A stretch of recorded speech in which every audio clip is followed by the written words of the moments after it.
Hello, everyone. Welcome back to the Edge Summit New York City. I am Elena, your host, and we're in the digital content studio. And I have an amazing guest with me today, Marc Stracuzza. He is the Director of Portfolio Strategy at commercetools.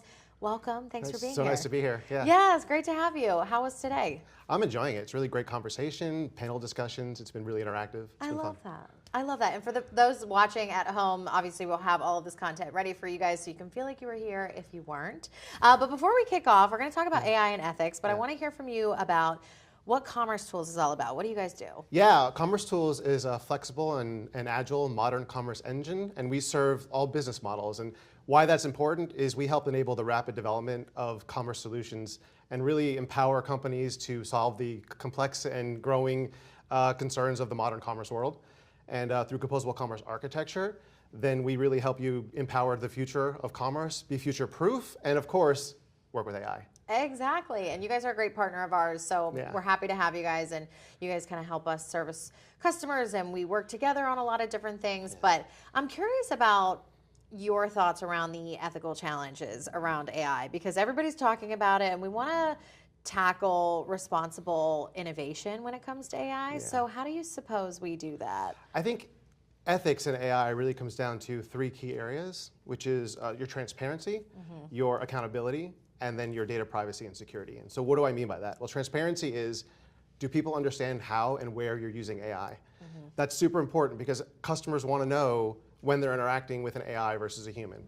It's all great and fine that we have AIs, and I think everyone's expecting them to be more and more around, but let's be honest about when I'm having a conversation with a person versus an AI. Accountability, are we using AI responsibly? Are we doing the right thing with the data that is being used AI? Are we letting people know when data is being used with AI?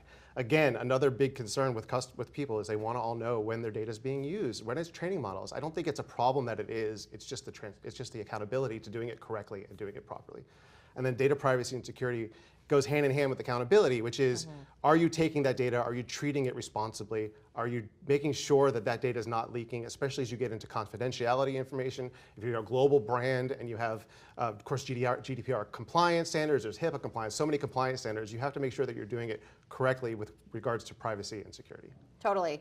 Well, I think data privacy is top of mind for some people, and I know that that's a slippery slope, but I guess how can companies, or what strategies can companies employ to kind of like safeguard that information and protect it while also still continuing to innovate from AI? Sure, and I think it comes down to, from a company perspective, a holistic approach. What I mean by that is you have to bring in all the perspectives of your various departments in your company, because data privacy is not an engineering problem, it's not an IT sec problem, it's a company-wide problem, and it requires a company-wide solution. So you really need to understand all the different areas that influence the correct approach to data privacy and security. Then you get into how you're responsibly doing that with your customers, like I said. And do they know, do they understand that the data is being used correctly? If you are using customer data, are you cleansing it prior to using it? Are you ensuring it's protected? So if you walk with the line of, I'm going to build out the correct processes up front, and I think this is when we're talking about leveraging AI ethically. It takes an upfront effort before you really start leveraging the tool to understand what approach your company's taking, what processes you need to put in place to do it responsibly, and set the right foundational approach and processes within your organization. Once you have that, then go have fun, like iterate, like innovate, do all those crazy things that you want to do with AI. They're all out there, and there's so many ways to do it. Some of this is going to be choosing the right partners, choosing the right products that you're leveraging with AI. But it's all kind of involved in having all the right perspectives involved up front. And as a retailer or a customer, people that we work with on a regular basis, they want to trust their partners and make sure that they're using it responsibly and ethically, because sometimes they're doing that on their behalf, or there could be some nuance to that. So I'm curious about the steps that an organization could take to kind of like improve that fairness and transparency when it comes to AI-driven outcomes. Like, how do you maintain that transparency with customers? I mean, like, I think it's an approach, it's a mindset. I think you start with being honest. And then and like I said, we talked about the first step of transparency, which is just telling people when it's being used, where it's being used, that the data is being collected. I mean, so much right now, there's always a saying that if you're not paying for the product, you are the product, like, you are the product, right? So if you're using like all those free tools out there to navigate, to do anything like that, they're collecting that data off you, right? That's kind of the hand in hand, but there's not necessarily an upfront answer to that. if we are upfront, if we are transparent about the fact that we're leveraging AI, that we're using this data for the purposes of AI, then we're going to set up the right responsible relationship between the consumer and the product that's leveraging the data. And I think that's fine. I don't think there's anything wrong with that, as long as we're upfront and transparent about it.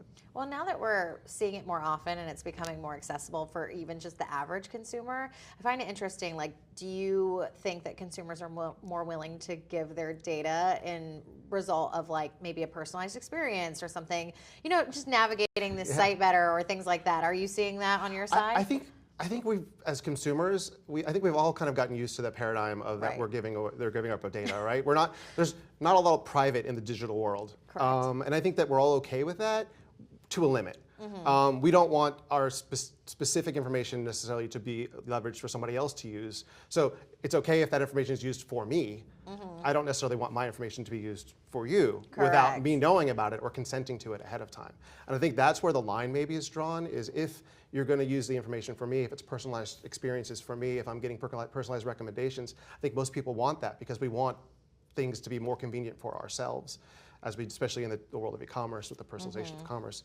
But then as my data is being used to train things for somebody else, that's where there's a little bit of a boundary of, okay, let's be a little bit more clear that that's happening. It gets a little sticky. I know that the tech side, we're very cautious about how we leverage data. You have to be. So just making sure that like nothing can be misconstrued, or you never go down that rabbit hole. But I know that that's tough because everything is evolving so quickly every day, and it's just, I mean, you have to stay up to date as much as possible. So I'm curious, just for my last question here, these are quick and easy, but do you have any like ethical principles or frameworks that maybe developers should adhere to, or how could they be kind of like incorporated into decision-making processes from a tech perspective? There are frameworks out there. OECD is one of them where you can go, and they're basically guidelines for the ethical consumption of data in an AI world. Of course, as you're saying, things move so quickly that when technology happens and it's abruptly delivered, then technology outpaces the ability to regulate.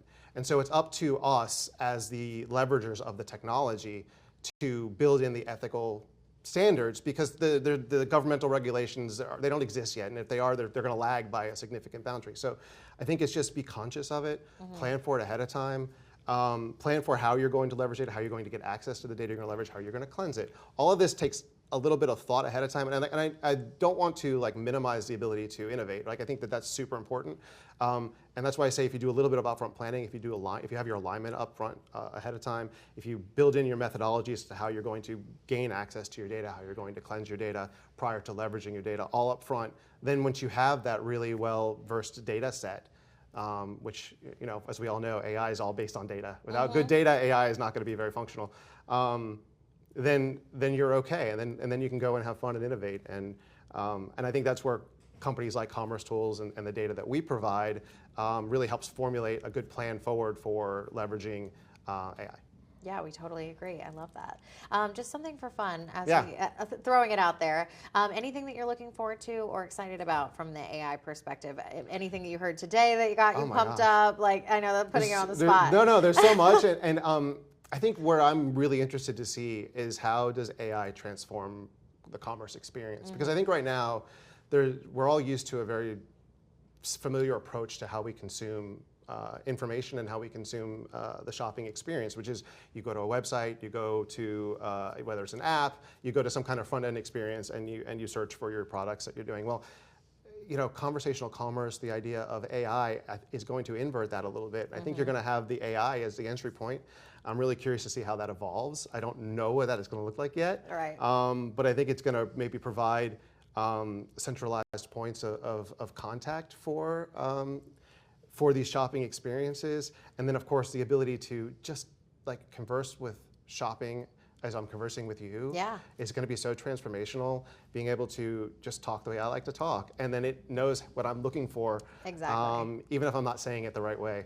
I think it's going to be really transformative. It's going to be cool. Amazing. Well, I'm looking forward to these things too. So I'm excited to see what comes about. Thank you so much for being here. We really appreciate it. Great insights. Thank you guys for following along. That's it for this episode. We'll see you next time.